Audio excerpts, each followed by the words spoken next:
ഓം ശാന്തി 11/5/2024 പ്രഭാതമുരളി. മധുരമായ കുട്ടികളെ, നിങ്ങൾക്കിപ്പോൾ അല്ലാഹുവിനെ ലഭിച്ചിരിക്കുന്നു. അതിനാൽ നേരെയാകൂ. അർത്ഥം സ്വയം ആത്മാവാണെന്ന് മനസ്സിലാക്കൂ. ദേഹമെന്ന് മനസ്സിലാക്കുന്നത് തന്നെ തല തിരിഞ്ഞവരാകലാണ്. ചോദ്യം: ഏത് കാര്യത്തെ മനസ്സിലാക്കുന്നവർക്കാണ് പരിധിയില്ലാത്ത വൈരാഗ്യമുള്ളവരാകാൻ സാധിക്കുന്നത്? ഉത്തരം: പഴയ ലോകം ഇപ്പോൾ പ്രതീക്ഷ അറ്റതാണ്, ശ്മശാനമായി മാറാനുള്ളതാണ്. ഈ കാര്യം മനസ്സിലാക്കിയാൽ പരിധിയില്ലാത്ത വൈരാഗിയാകാൻ സാധിക്കും. നിങ്ങൾക്കറിയാം, ഇപ്പോൾ പുതിയ ലോകത്തിന്റെ സ്ഥാപന ഉണ്ടാവുകയാണ്. ഈ രുദ്രജ്ഞാന യജ്ഞത്തിൽ മുഴുവൻ പഴയ ലോകവും ബലിയാകണം. ഈ ഒരു കാര്യം തന്നെ നിങ്ങളെ പരിധിയില്ലാത്ത വൈരാഗിയാക്കി മാറ്റും. നിങ്ങളുടെ മനസ്സ് ഈ ശ്മശാനത്തിൽ നിന്നും എടുത്തു കഴിഞ്ഞു. ഓം ശാന്തി. ഡബിൾ ഓം ശാന്തി പറയുകയാണ്. എന്തുകൊണ്ടെന്നാൽ 2 ആത്മാക്കളുണ്ട്. 2 ആത്മാക്കളുടെയും സ്വധർമ്മം ശാന്തിയാണ്. അച്ഛന്റെയും സ്വധർമ്മം ശാന്തിയാണ്. കുട്ടികൾ അവിടെ ശാന്തമായാണ് ഇരിക്കുന്നത്. അതിനെ വിളിക്കുന്നതും ശാന്തിധാമം എന്നാണ്. അച്ഛനും അവിടെയാണ് ഇരിക്കുന്നത്. അച്ഛനും അവിടെയാണ് ഇരിക്കുന്നത്. ബാബ സദാ പാവനമാണ്. ബാക്കി ഏതെല്ലാം മനുഷ്യാത്മാക്കളുണ്ടോ അവരെല്ലാം പുനർജന്മമെടുത്ത് അപവിത്രമായി മാറുന്നു. അച്ഛൻ കുട്ടികളോട് പറയുന്നു, കുട്ടികളെ, സ്വയം ആത്മാവാണെന്ന് മനസ്സിലാക്കൂ. ആത്മാവിനറിയാം, പരമപിത പരമാത്മാവ് ജ്ഞാനസാഗരമാണ്, ശാന്തി സാഗരമാണ്. ബാബയുടെ മഹിമയാണല്ലോ. ബാബ സർവരുടെയും അച്ഛനുമാണ്, സർവരുടെയും സദ്ഗതി ദാതാവുമാണ്. അതിനാൽ എല്ലാവരുടെയും അച്ഛന്റെ സമ്പത്തിനുമേൽ എല്ലാവർക്കും തീർച്ചയായും അവകാശമുണ്ട്.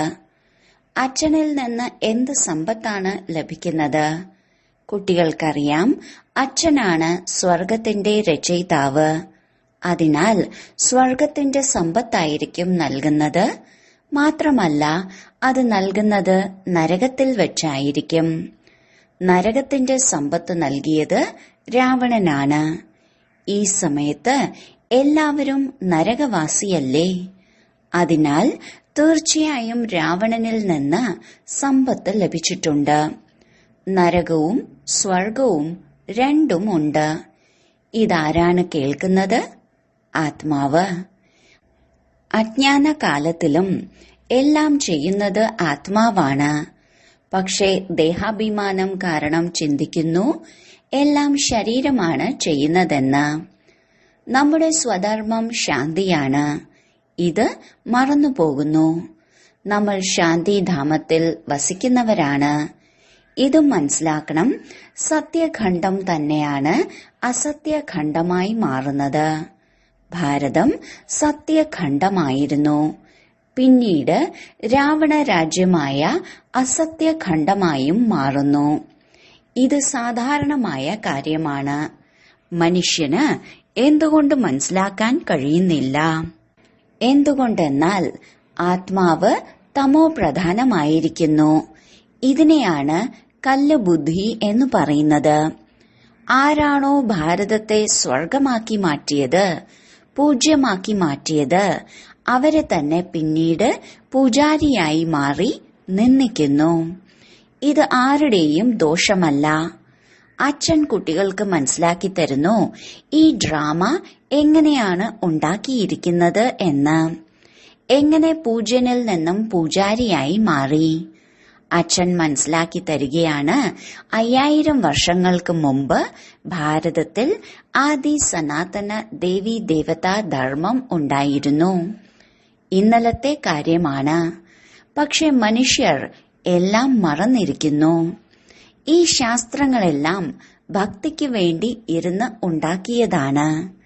ശാസ്ത്രം ഭക്തി മാർഗത്തിനു വേണ്ടിയുള്ളതാണ്. ജ്ഞാനമാർഗത്തിന് വേണ്ടിയുള്ളതല്ല.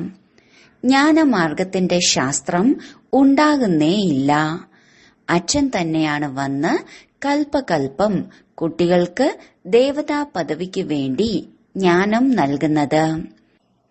അച്ഛൻ പഠിപ്പിക്കുന്നു, പിന്നീട് ഇത് ലോപിച്ചു പോകുന്നു. സത്യുഗത്തിൽ ഒരു ശാസ്ത്രവും ഉണ്ടാകുന്നില്ല. എന്തുകൊണ്ടെന്നാൽ അത് ജ്ഞാനമാർഗത്തിന്റെ പ്രാലബ്ധമാണ്.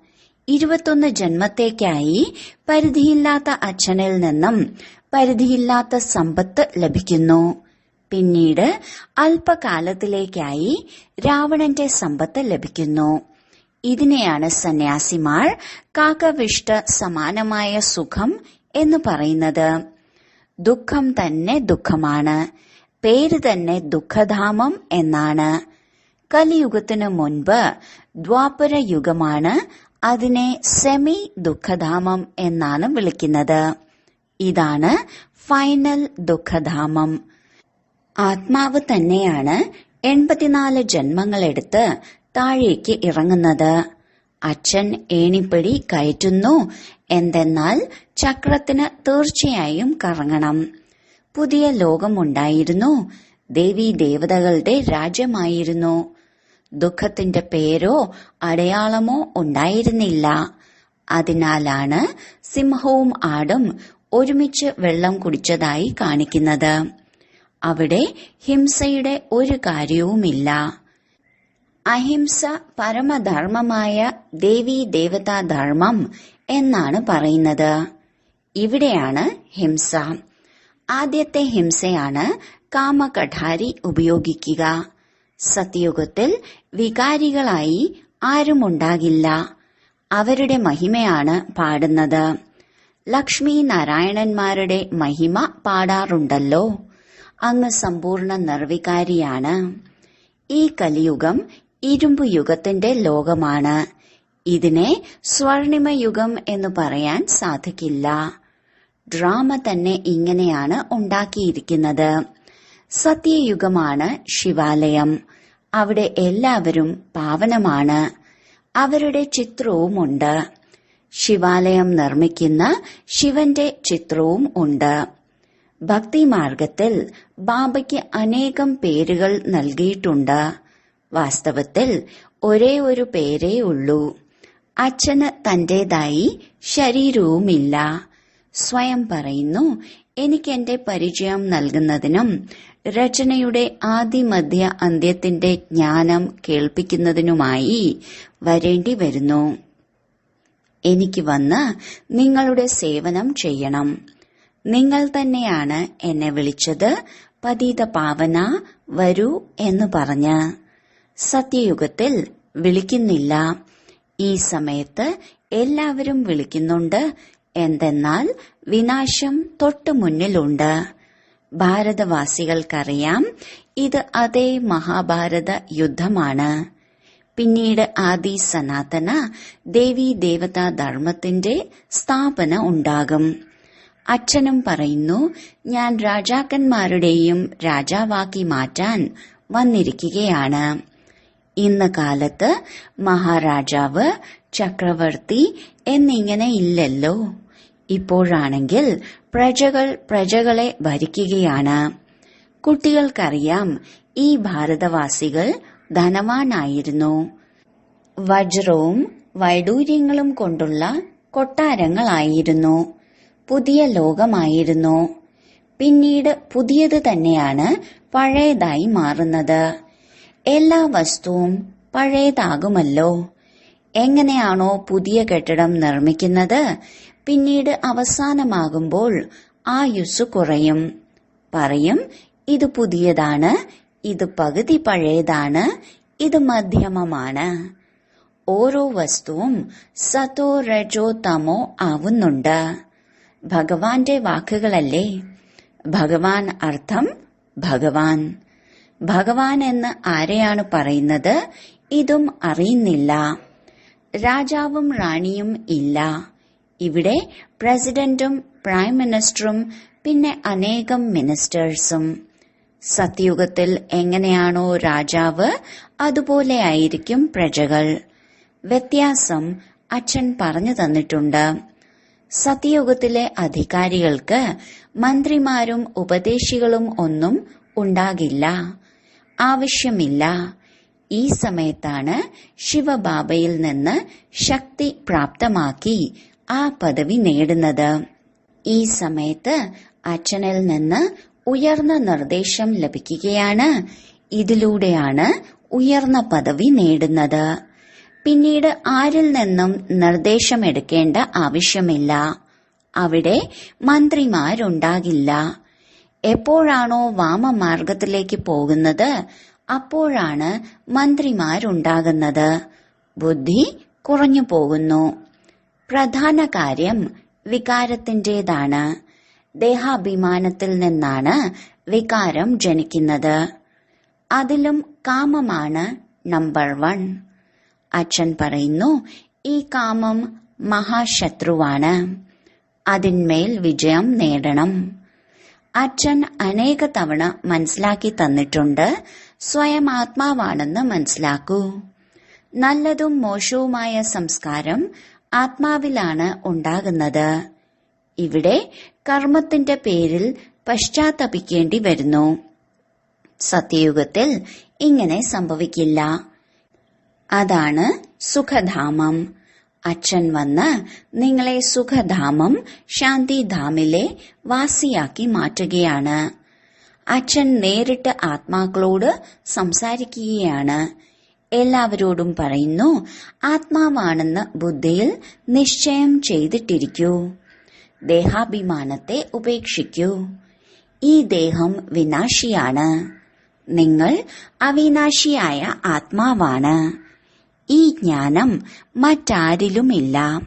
ജ്ഞാനത്തെ അറിയാത്തതിനാൽ ഭക്തിയെ തന്നെ ജ്ഞാനം എന്ന് കരുതി. ഇപ്പോൾ നിങ്ങൾ കുട്ടികൾ മനസ്സിലാക്കി, ഭക്തി വേറെയാണ്. ജ്ഞാനത്തിലൂടെ സദ്ഗതി ഉണ്ടാകും. ഭക്തിയുടെ സുഖം അല്പകാലത്തിലേക്കാണ്. എന്തുകൊണ്ടെന്നാൽ പാപാത്മാവായി തീരുന്നു, വികാരത്തിലേക്ക് പോകുന്നു. പകുതി കൽപ്പത്തിലേക്ക് പരിധിയില്ലാത്ത സമ്പത്ത് ലഭിച്ചു. അത് പൂർത്തിയായി.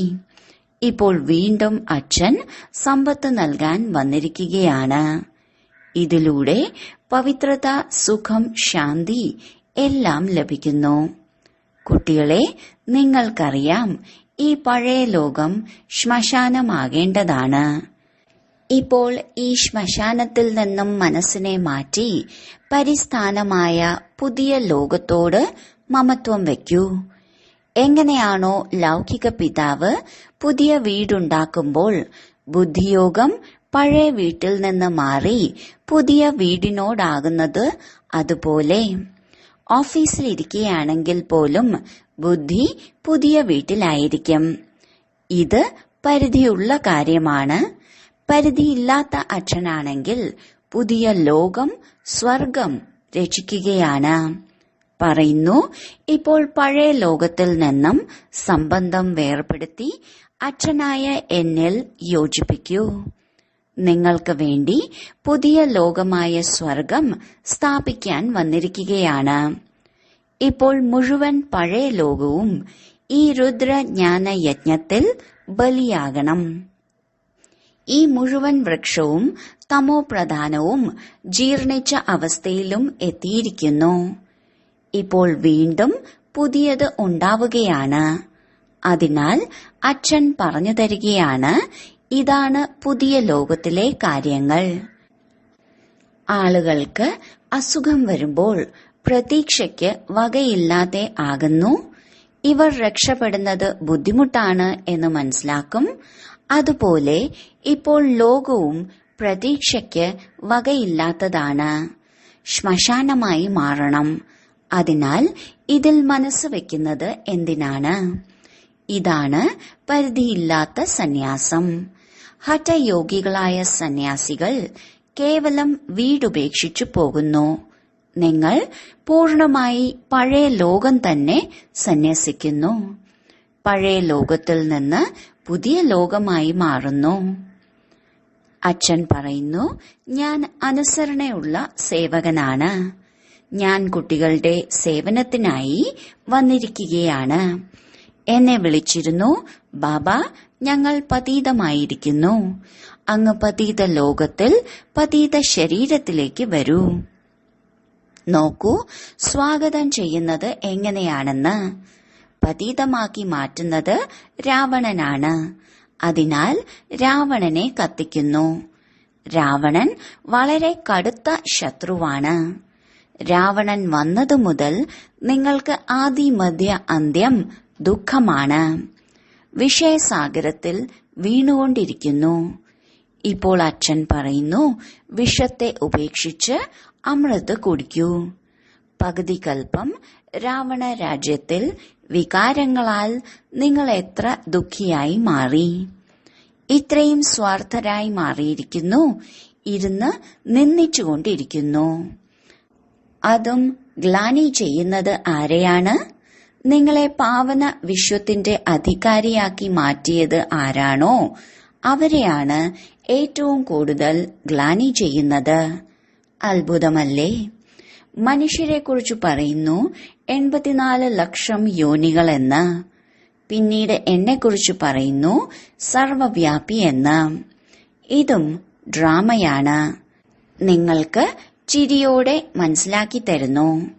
നല്ലതോ മോശമായതോ ആയ സ്വഭാവ സംസ്കാരം ആത്മാവിലാണ് ഉണ്ടാകുന്നത്.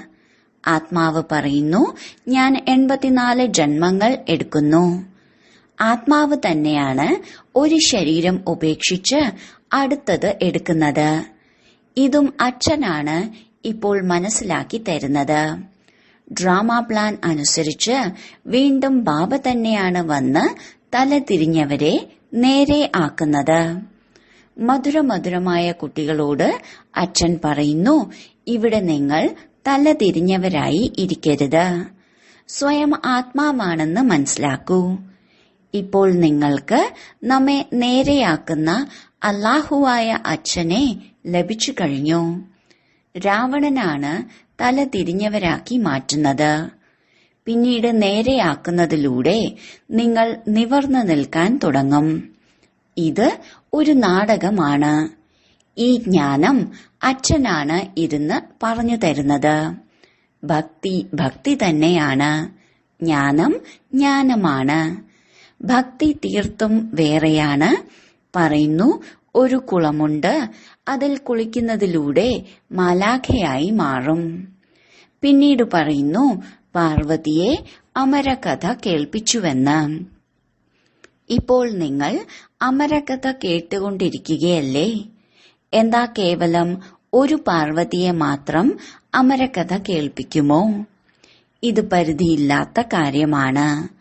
അമരലോകം സത്യയുഗവും മൃത്യുലോകം കലിയുഗവുമാണ്.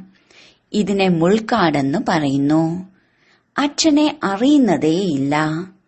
വിളിക്കുന്നുമുണ്ട്, അല്ലയോ ഭഗവാനെ, പരമപിത പരമാത്മാവേ എന്ന്. പക്ഷെ അറിയുന്നില്ല. നിങ്ങൾക്കും അറിയില്ലായിരുന്നു. നിങ്ങളെ അച്ഛൻ വന്ന് നേരെയാക്കി. ഭഗവാനെ അല്ലാഹു എന്ന് പറയുന്നു. അല്ലാഹു പഠിപ്പിച്ചു, അല്ലാഹുവിന്റെ പദം നൽകുമല്ലോ. പക്ഷെ ഭഗവാൻ ഒന്നേ ഉള്ളൂ. ലക്ഷ്മി നാരായണന്മാരെ ഭഗവാൻ ഭഗവതി എന്ന് വിളിക്കില്ല. കാരണം ഇവർ പുനർജന്മത്തിൽ വരുന്നുണ്ടല്ലോ. ഞാൻ തന്നെയാണ് ഇവരെ പഠിപ്പിച്ച് ദൈവിക ഗുണങ്ങളുള്ളവരാക്കി മാറ്റിയത്. നിങ്ങളെല്ലാവരും സഹോദരങ്ങളാണ്. അച്ഛന്റെ സമ്പത്തിന് അവകാശികളാണ്. മനുഷ്യരാണെങ്കിൽ ഘോര അന്ധകാരത്തിലാണ്. ആസുരീയ സമ്പ്രദായമല്ലേ?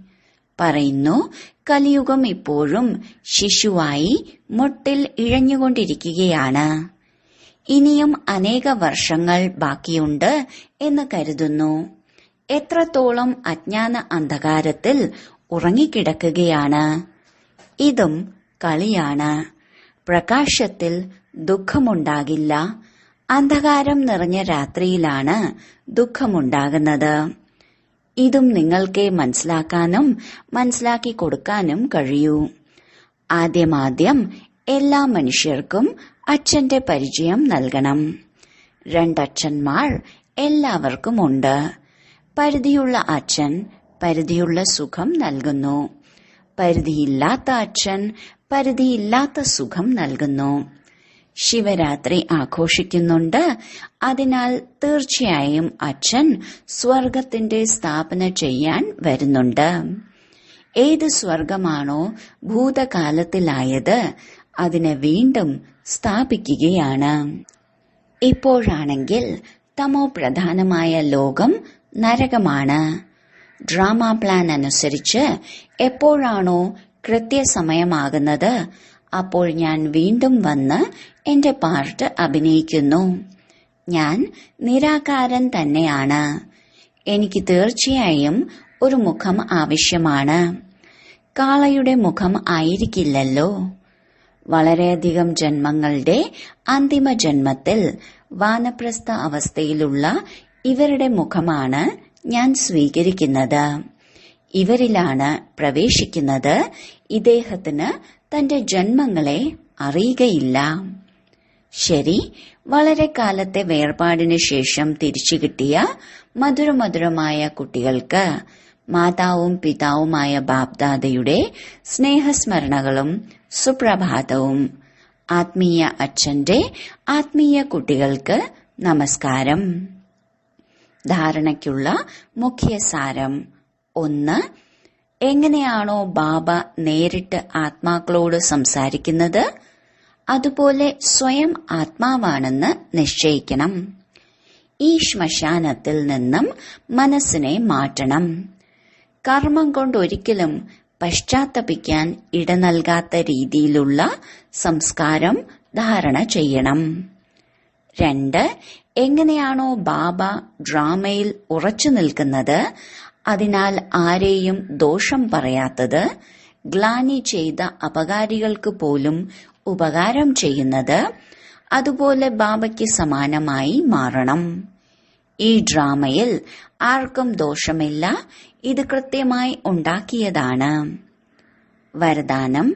ഓരോ ചുവടിലും വരദാതാവിൽ നിന്ന് വരദാനം പ്രാപ്തമാക്കി പരിശ്രമത്തിൽ നിന്ന് മുക്തമായി കഴിയുന്ന അധികാരി ആത്മാവായി ഭവിക്കൂ.